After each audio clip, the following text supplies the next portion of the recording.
Hi kids, my name's Detective Case Clues, and do you know what? I love to investigate the Bible. And today we're looking at what happens next to the prophet Elijah.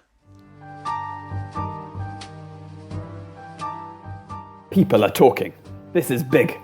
They say it's sweeter than honey. They say it's more precious than gold. Who are they? And what is this Bible they're talking about? What a mystery. They say it's a book, and that God speaks through it. Well, it's a good job I'm called Detective Case Clues. I do love a good case, and I always find all the clues. Now, where is my magnifying glass? I'm sure I left it around here somewhere. Aha! I knew it. It was in my other hand the whole time. Another case solved.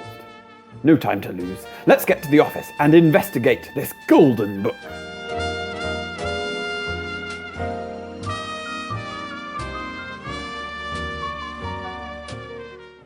Hi everybody, great to see you. I hope you're well and you're enjoying being back at school. Do you know what? I have a quiz for you. I wonder, could you put these people in order? Or if you want a challenge, maybe you could put these people in order. Pause the video in a minute and have a go. Do your best and then restart when you're ready.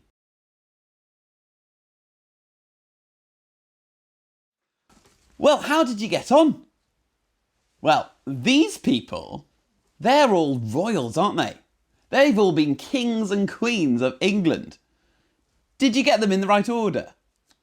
We've got, first of all, King Edward VII, and then King George V, and then King Edward VIII, and then his brother, King George VI, and then the current Queen, Elizabeth II.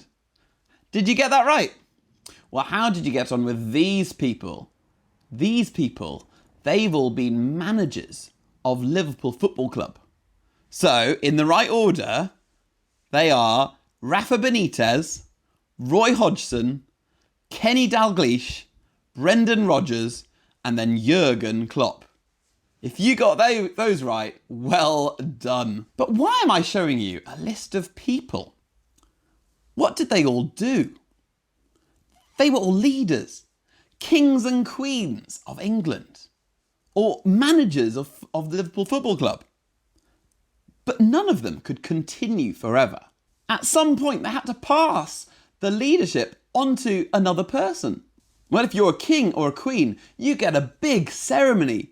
There's a new leader, a new king or a new queen. Everyone celebrates. Well, in today's true Bible story, we're going to see Elijah, who was a prophet, and his job was to tell God's people what God wanted them to know, that there's only one true living God, and they should trust and worship him. Well, he knew that he couldn't continue God's work forever, and someone else would have to continue God's work after him. Now I'm going to read the true Bible story to you now with a little bit of help from Megan and Daniel. And I want you to think about these two questions. Number one, who would continue the work after Elijah? And number two, what showed that he was the right person for the job? So the true story in the Bible is from 1 Kings chapter 19, verses 19 to 21, and 2 Kings chapter 2, verses 1 to 18. So Elijah went from there and found Elisha, son of Shaphat. He was ploughing with 12 yoke of oxen, and he himself was driving the 12th pair. Elijah went up to him and threw his cloak around him. Elisha then left his oxen and ran after Elijah. "Let me kiss my father and mother goodbye," he said, "and then I will come with you." "Go back," Elijah replied. "What have I done to you?"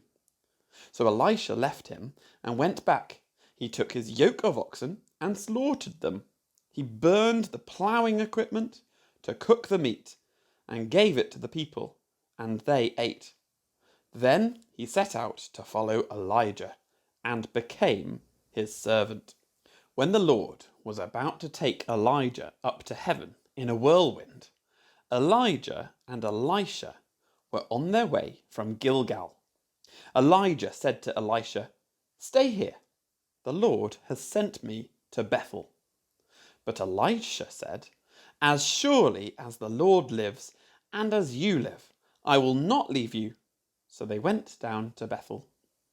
The company of prophets at Bethel came out to Elisha and asked, "Do you know that the Lord is going to take your master from you today?"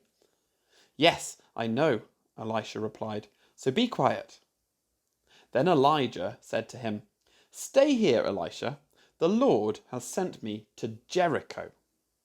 And he replied, "As surely as the Lord lives and as you live, I will not leave you." So they went to Jericho. The company of prophets at Jericho went up to Elisha and asked him, "Do you know that the Lord is going to take your master from you today?" "Yes, I know," he replied, "so be quiet." Then Elijah said to him, "Stay here. The Lord has sent me to the Jordan." And he replied, "As surely as the Lord lives and as you live, I will not leave you." So the two of them walked on. 50 men from the company of the prophets went and stood at a distance, facing the place where Elijah and Elisha had stopped at the Jordan. Elijah took his cloak, rolled it up, and struck the water with it. The water divided to the right and to the left, and the two of them crossed over on dry ground. When they had crossed, Elijah said to Elisha, "Tell me, what can I do for you before I am taken from you?" "Let me inherit a double portion of your spirit," Elisha replied. "You have asked a difficult thing," Elijah said. "Yet if you see me when I am taken from you, it will be yours. Otherwise, it will not." As they were walking along and talking together, suddenly a chariot of fire and horses of fire appeared and separated the two of them. And Elijah went up to heaven in a whirlwind. Elisha saw this and cried out, my father, the chariots and the horsemen of Israel." And Elisha saw him no more. Then he took hold of his garment and tore it in two. Elisha then picked up Elijah's coat that had fallen from him and went back and stood on the bank of the Jordan. He took the cloak that had fallen from Elijah and struck the water with it. "Where now is the Lord, the God of Elijah?" he asked. When he struck the water, it divided to the right and to the left, and he crossed over. The company of the prophets of Jericho, who were watching, said, "The spirit of Elijah is resting on Elisha." And they went to meet him and bowed to the ground before him. "Look," they said, "we your servants have 50 able men. Let them go and look for your master. Perhaps the Spirit of the Lord has picked him up and set him down on some mountain or in some valley." "No," Elisha replied, "do not send them." But they persisted until he was too embarrassed to refuse. So he said, "Send them." And they sent 50 men who searched for 3 days but did not find him. When they returned to Elisha, who was staying in Jericho, he said to them, "Didn't I tell you not to go?" Wow, well, what a story. How did you get on answering my questions? Who is it that's going to continue the work of Elijah? That's right, Elisha. And how do we know that he was the right person? Yeah, that's right. They both did the same miracle. They were both able to put their cloak, when they put the cloak down into the river, the water split, didn't it? Elijah knew that he needed to pass on God's work to Elisha. And Elisha knew that Elijah was going away. But did you notice the other prophets? They became dependent on Elijah. They were desperate to find him, weren't they? Even though they'd seen the miracle that Elisha had done, and they were convinced that the spirit of Elijah had gone to Elisha. But Elijah knew that it wasn't his work he was doing, it was God's work. He knew that if he left earth, God's work would continue, because it is God who is at work. Well, how does God use people to do his work today? Who does he use to do his work? Well, in our church, he uses leaders. He uses Morris and Josh. They are doing God's work. They're telling everyone in the church about Jesus.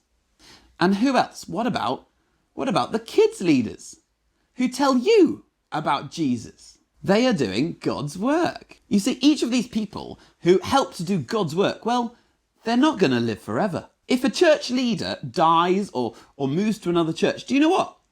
God's work doesn't stop. The church would continue to meet each week, and a new leader would carry on God's work. That's the same for everyone who's doing God's work in our church. And even those who are around the other side of the world, like our missionaries, like Tim and John and Sarah. It's important to understand that it's not our work, but it's God's work. And those who lead, well, they make plans, just like Elijah, that when they're no longer around, well, there's someone else to do God's work and to continue that work. And here's an exciting thought. Do you know that you're part of God's church today? And one day, some of you might be leaders in the years to come. You might be a kids leader, or an elder, or a pastor. Are you excited about that? How can you prepare for that in the future? Maybe you'd like to talk with your family about the leaders in our church and how one day we might be able to be leaders too, and how we can prepare for that. And hey, do you know what? We can always trust God. We can trust God to provide people for the task. We don't need to worry about who's going to carry on with God's work, because he will make sure that it continues, just as it did from Elijah to Elisha. And do you know what? After Jesus had risen from the dead, he told his disciples to carry on the work that he had begun. You can see the story in Matthew chapter 28. He promised that he would be with them to help them do this. Do you trust God that he will provide leaders to do the work that he wants them to do? Well, it's nearly time for me to go, but there's enough time for me to tell you that there's some activity sheets on our website that you can do. And don't forget, there's the hangout that happens on Thursdays. Do go along if you can. But just as I end, here are some questions that you might want to think through from today's story. Have you ever had a leader or a kids leader leave our church? And how did you feel about this? Do you ever worry about what might happen to our church in the future? How does the story of Elijah and Elisha help us to trust God that he will always provide someone to do his work? Why don't you look at that passage in Matthew 28? Matthew 28, verses 18 to 20. What promise did Jesus tell his disciples, his friends? How does this promise help and encourage us? Well, why don't you pray with your families for leaders in our church and thank God that we can always trust him. Well, until next time, guys, see you soon. Bye.